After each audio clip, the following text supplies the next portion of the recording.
Hello everyone, my name is Vivian and I'm the founder of Vibe and Viv Relationship Coaching, and that stands for Vision, Inspiration, Empowerment. And what I do is I help you heal from toxic relationships. So if you've been in a toxic relationship with a partner, I help you heal. So welcome to my channel. If you haven't been here before, I'm so glad you are here today.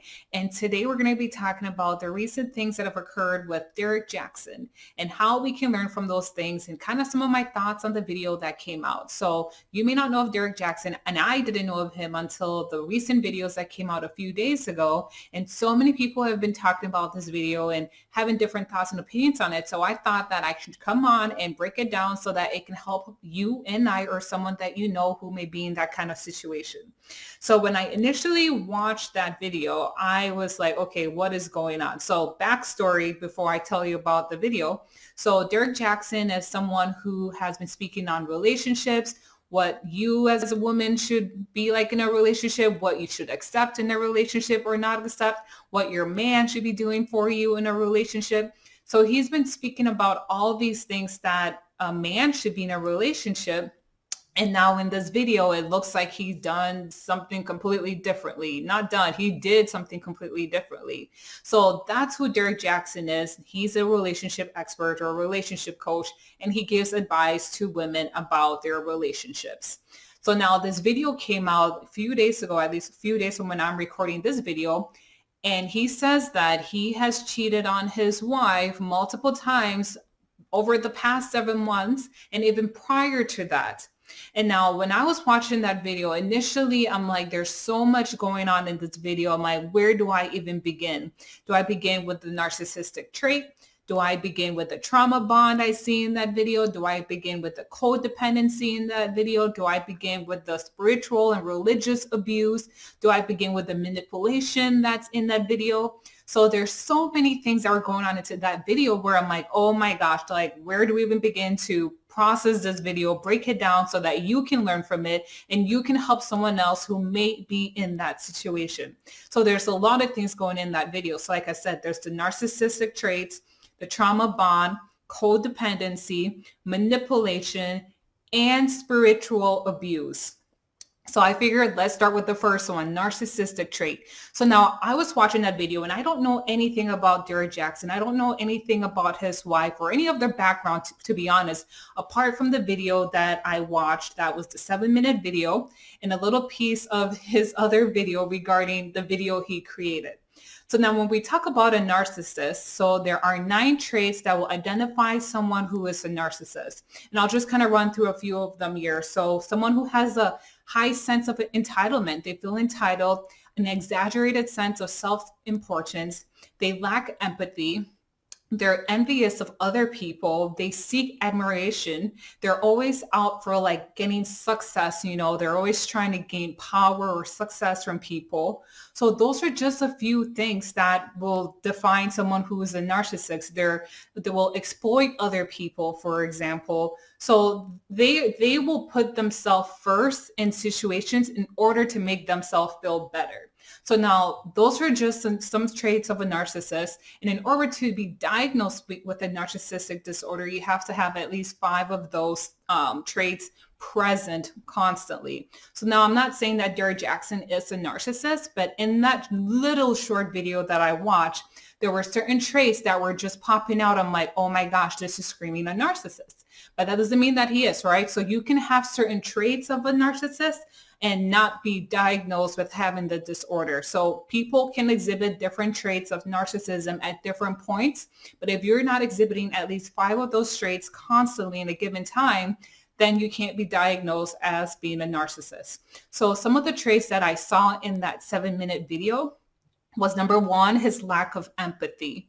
Now, if you watch that video, you could tell that he was talking about himself in a third-person perspective. So now if you're someone who has cheated on your partner and you're truly seeking that forgiveness, you're really seeking that change, you will address your partner directly. No one time in that video does that occur. So we see that there's a lack of empathy. There's no account of accountability in that video. We see that he's exploiting his wife. So when you exploit someone, you use them for an advantage. So someone who exhibits a narcissistic trait will literally put you, your partner, or you, for example, you're watching this video and you may be in a relationship with a narcissist, they will put you into certain positions that makes them look better, that makes them feel better. So we see that with this Derrick Jaxn video where his wife has never been present in any of his videos or hasn't talked about his wife. Now he brings her onto the video to kind of support him so that he gives a better image of himself. So he's exploiting the wife, you taking advantage of her to be in this video so that he can protect his image. And now another thing that's in that video is the self-admiration, wanting to gain success.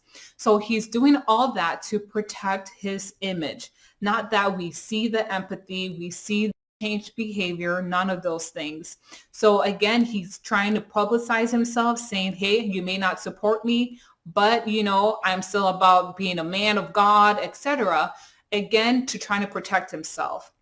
So another thing we see there is his push for success. So a narcissist will want to gain power and success at all costs. So even in the middle of this trying time with him and his wife, guess what he's doing? He is pushing for his book, for you to buy a book. So now how may that look like in your relationship? So if your partner is doing everything to, whether it's gain power over you or whether it's to gain power at work or to gain success without, taking regards to your emotions, that's how that can sometimes look like in your relationship. So a lot of these things, we're speaking on it from that short little video, but it can be implemented and seen in your life and in their lives in small daily tasks. And that's where the abuse comes in. That's where the control comes in. And another thing that we see in that video is that he made a video of himself critiquing the video he made. So a narcissist will always want to one-up you. So again, they're envious of others. So Derrick Jaxn may have seen that video and became envious that why are other people making videos of him? And he's like, no, I should one-up them. So a narcissist will always try to one-up you. So do something more than you or make you feel worse than what they're feeling. So in your relationship, that could look like maybe you coming home and realizing that I had a very stressful day at work today. And rather than your partner acknowledging your feelings and your emotions, they will say, well, I had a really bad day too. So they will try to one-up you. So we see this play out with Derrick Jaxn where he made this video about himself. Other people are making videos about it. And he's like, well, if you're going to do that, I'm going to one-up you and create my own video. So those are some classic traits of a narcissist. So in that short little video, all those things came out to me. And now imagine what it's like for that wife to have that played out in a day-to-day basis in different things. So that could look like her emotions, her feelings not being validated because the narcissist will try and seek admiration and success and power. You may be in a relationship where that partner will not be able to acknowledge your emotions and your feelings, and they will just do things, buy gifts for you, shower you with nice words, but their actions will not match up. So Derrick Jaxn is a classic case of a narcissistic trait in that 7-minute video that I saw. And this can be played out in your relationship in very tangible little ways that will be abusive and toxic for you. So now that's the narcissistic part that I saw in that relationship. Now let's talk about the trauma bond. So trauma bond is real. So you may have watched that video and you may have seen the wife's appearance, how she was kind of her emotions and sitting there, she just kind of looked detached. And now a key word she said was that she left the relationship when she heard about all these things going on until he kind of changed, then she came back. So now with trauma bond, that's exactly the cycle that happens, what she said. And now it sounds like this is not the first time he's cheated. He's cheated multiple times. And the cycle will be that, I'm sure from exactly what she said, he says he changed. So she accepts it and then he comes back and then the cycle repeats itself. Now that's trauma bond. With trauma bond, the woman, and what we tend to do in that situation, we hold on to this idea that, okay, maybe this person has changed. So now this person will reinforce that positive change by, maybe behaving well for a short period of time, maybe coming home on time, maybe being present with the kids for a little while, and then maybe, saying the right words to you. You guys are spending the quality time together for a brief time. So they will do all the right things for a little bit, and then they will retreat and go back to their old ways where maybe they're not being emotionally available to you. They're distancing themselves. They're maybe doing some silent treatment. They're spending a lot of their times outside of the home. They will now do that pattern for a while. And then when you call them out, they will come back and revert and be kind to you for a little while, show up and be present for a little while. And then the moment that they are nice to you, they validate you, you hold on to that idea for so long. And that idea of that, the good parts coming back again keeps you in that relationship, even though it doesn't last. So trauma bond is a reinforcement of negative and positive patterns in a relationship. And then that keeps you stuck, because although the relationship goes where it's not healthy, they're not staying at home, they're not being emotionally available, they're distancing themselves, that portion is then replaced with a small aspect of things being good and you guys are happy. So now you hold on to that idea that we'll go back to that place where we're happy again. He will shower you with gifts. He will shower you with quality time, but then he reverts. That's trauma bond. And she said that exactly in that video, that she left for a little while and then he changed and then she came back. But we see that that cycle repeats itself and trauma bond occurs. And now you may be in a relationship where you are trauma bond, where you are holding on to the small aspect where things look good, things feel good, and then it reverts back to you're not talking. You're angry at each other. You're wanting him to spend quality time with you. He's distancing himself from you. He's isolating himself from you and doing whatever he's doing on his side. And the minute that he reinforces a positive, saying a nice word to you, buying you a gift, showing up for an event, you go back into, oh my gosh, we can make this work again. That's trauma bond. And the truth is, ladies, is that if you do not recognize that pattern in your relationship, it'll keep happening and it'll take a toll on your mental health, your well-being. If you have kids, it'll impact your kids too as well, because they're seeing this pattern of an unhealthy relationship and they will think that's normal. And for you, it's that pattern of unhealthy cycles, and then it messes up with your brain psychologically. And then you start getting symptoms of anxiety. You start worrying. You start thinking there's something wrong with you. So how do you deal with that? You have to recognize what it is. This person is being manipulative to you. They're controlling you in a way that they can get whatever they want while your emotions and your feelings are not being validated and not being heard. So you need to recognize that for what it is, and then make a decision that you no longer want to tolerate and accept that, and set some healthy boundaries. Now that's a video for a whole nother situation, so I'm not going to go there. And then another thing that we see in that video is the codependency. So with trauma bonding, we get codependency that can go hand in hand together. And now something that Derrick said in that video is that he didn't want to talk about, oh, my past made me do this, or their past, things happen in their past that have led to them coming to this place in their life. But the reality is that a lot of the times our past, our childhood experiences causes us to be who we are as adults. And now it's likely that they were both from maybe homes where they weren't validated, their emotions weren't, recognized as being priority. Maybe a parent wasn't at home. So emotional pieces were missing. And now when you get two people who've come from a home where their thoughts, their emotions, a parent wasn't at home, someone was missing, when you get that and you bring those two people together, that's where you get abuse and codependency. So someone who may have experienced where their parents weren't at home, they weren't validated, when they asked for things, they were rejected, they have to now feel they have to hold on to certain things or people so that they are not abandoned. So you can get a very anxious attachment style because of that. And when you are anxious in your relationship, you become dependent on the other person to fulfill some of your needs. So you may be sitting there wondering, well, why is she still in that relationship? Why is Derrick Jaxn's wife still in that relationship? Part of it is, again, that trauma bond and codependency. Although a relationship may be unhealthy for you, there are some things that are beneficial from that relationship that you are getting, which keeps you in that relationship. And we see that playing in that video with Derrick Jaxn. So maybe she's a codependent in that relationship and he fulfills those needs that she can't fill for herself.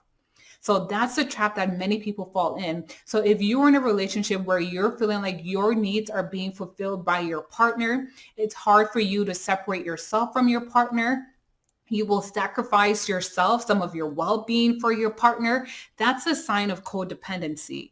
And we see that in that video. So she says, yes, she wanted to make that video, but her body, response, her aura does not say that. It says that she was maybe forced to be in that video. She didn't want to be in that video. So a codependent person will do things that they don't want to in order to make their partner feel better, and then for their partner to then give them back that love. So we have to be very cautious and careful not to become codependent. And we know that happens because of our childhood experiences where maybe we're not validated, we're not heard, and we're rejected as children. But we can work on those things if you recognize that pattern in your relationship. So codependency was another thing that was very evident in that video. And now another thing that we see is the spiritual manipulation. So I am a Christian. I'm all about God and Jesus, but we cannot use the Bible. We cannot use Christianity to justify our shortcomings, to justify our faults. And now we see that being used in this video so much where, Derrick Jaxn and the wife, they say, they prayed about it. They asked God for forgiveness and etc. No. We are all free moral agents. And what that means is we get to decide what we want to do for ourselves. As much as God is there to help us decide, at the end of the day, we are accountable for our decisions and what we make. We decide to do with that, and we cannot put that on God. We cannot do that. So we see that being used in that video to kind of validate, to kind of brush off, the seriousness of what happened in that relationship by placing that blame on God. And then another thing that we see is the whole idea of, the relationship being long suffering, and as the wife, being supportive to your husband as he's the head of the household, So we see the whole idea of submission being utilized in that video too. So it's not outspoken in that video, but I see undertones of that where as the head of the household and the wife being more submissive to support her husband and speaking out on this topic and supporting him. So we see that the spiritual abuse and manipulation is being utilized to propel this agenda of cheating and shift blaming it to God and Christianity, when that is not the case. We are all free moral agents. And yes, the Bible calls for us to be submissive, but we should be submissive to one another. So right now, we don't see that submission to one another in that video at all. And we don't know their background, yes, but again, just speaking from the video that we saw. So now you may be in a relationship where Christianity is being used to manipulate, to control you. Are you being told that you should be submissive to your spouse? Are you being told that, yes, a relationship is long suffering, you should be kind, be patient? And now I have seen that Bible verse in 2 Corinthians being twisted, where it keeps women trapped in relationships thinking that they need to be patient for their husband, for their spouse, their partner, to eventually find their peace with God and they will come back. No. So we have to be very cautious, very careful that we don't fall into those traps. So this video it was a lot of things in that video, like we talked about, and I could go even more deeper into that video from the way they're sitting. But the biggest things I wanted us to point out was the narcissistic traits that were in that video. And if you're in a relationship with someone who has a narcissistic trait, I want you to know that that person does not change. So in that video, they say that he said that, they've talked about it and things have changed. But again, it seems like it's been ongoing for years. And until that person can really seek help and therapy, they don't change. And then another thing was the trauma bond. We talked about trauma bond and how that played out in that relationship and how that can look like in your relationship when you accept certain cycles that keep repeating, and the little reinforcement you get, the little positive compliment you get, you go back into that relationship, although it's not healthy. And the codependency also, that's something where it comes on where we're getting our support, our emotional food, our validation from that person, even though it's not a healthy relationship for us, because we get some of those needs met, we stay in that relationship. And then manipulation, the emotional manipulation, the psychological abuse, the using Christianity, religion as a way to kind of manipulate and control. So those are just a few things that I picked out from just that short video of watching. I'm sure there are many other things that were there that I may not have touched on. So let me know what your thoughts are below. I hope this video was helpful to you. Let me know your thoughts. And in no way am I trying to diagnose anybody. But again, just from the short video we saw, I wanted to point out some of those things. Maybe it can be helpful to you, someone you know. So don't forget to hit the like button and share. So thank you. And until next time, bye, Viv.